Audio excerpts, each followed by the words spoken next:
And now we have another campaign 2016 election night update. We're tracking a nail-biter in the House District 15 race between Speaker Nick Mattiello and Republican Stephen Frias. With 100% of precincts reporting, Frias has a slim lead over Mattiello, but we are still waiting for mail-in ballots to be counted. Let's go to Eyewitness News reporter Walt Buteau at the Board of Elections. Walt? Oh, I apologize. We do not have Walt right now. He's been there, though, all night as they were counting these ballots. I think they said they just finished them up a little while ago. But our reporter Steve Nielson is at the Republican headquarters. He did speak with Frias earlier tonight. Let's go to Steve. Steve? Right now, taking the podium is the Rhode Island GOP chairman, Brandon Bell. He walked up to the podium, and the first thing he said is, "Holy Trump."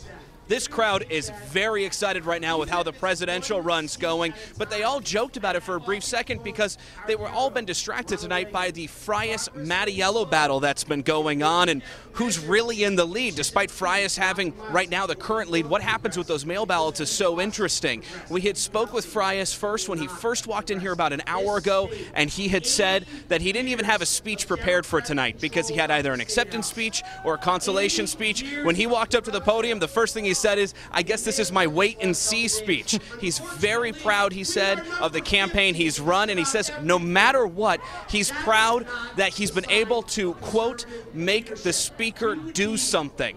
He believes that this makes a statement for the Rhode Island GOP, no matter if he wins or loses, but he's still confident he will win. This is an excited crowd here tonight, and I would say within the last 20 minutes, the enthusiasm has only picked up as the results have continued to come in. So we will continue to watch this campaign here at the Rhode Island GOP headquarters as this is turned into a real party here within the last hour. I'm Steve Nielson, Eyewitness News. Thank you, Steve. And this is going to come down to the mail-in ballots that will be counted by Thursday. Yeah, it's really interesting watching it happen there. He was kind of quiet when Steve was first there, and as he said, things have really been picking up. But we do want to go back now to Walt Buteau. He is live at the Board of Elections as they have just finished counting ballots there. Walt? It's sort of just the opposite here. It was very noisy for most of the night, but as you said, they finished counting ballots about an hour ago. They got to about 29,000.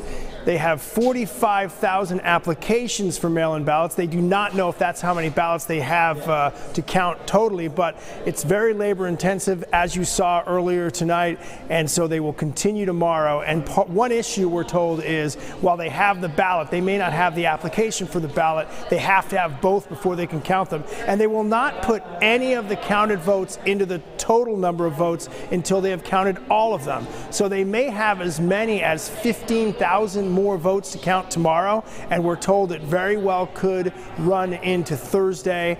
We'll be here obviously tomorrow and Thursday as they continue to count, and we know many candidates will be here as well for any of those close races, especially District 15. 802 mail-in ballots were requested in District 15. Of course, that is the race between Stephen Frias and Nick Mattiello.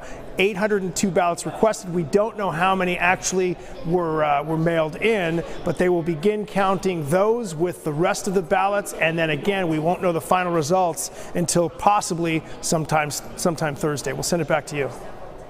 All right, thank you very much, Walt. We talked about how Fung and Avedisian won their races. Lisa Baldelli Hunt, Charlie Lombardi, Diosa, and Grebian also winning on the Democratic side their mayoral races. As well as Jim Langevin and David Cicilline holding on to their seats. So a bit of a celebration going on at Democratic headquarters as well. Eyewitness News reporter Kelly Sullivan is live at the Biltmore in Providence where that celebration is going on. Kelly?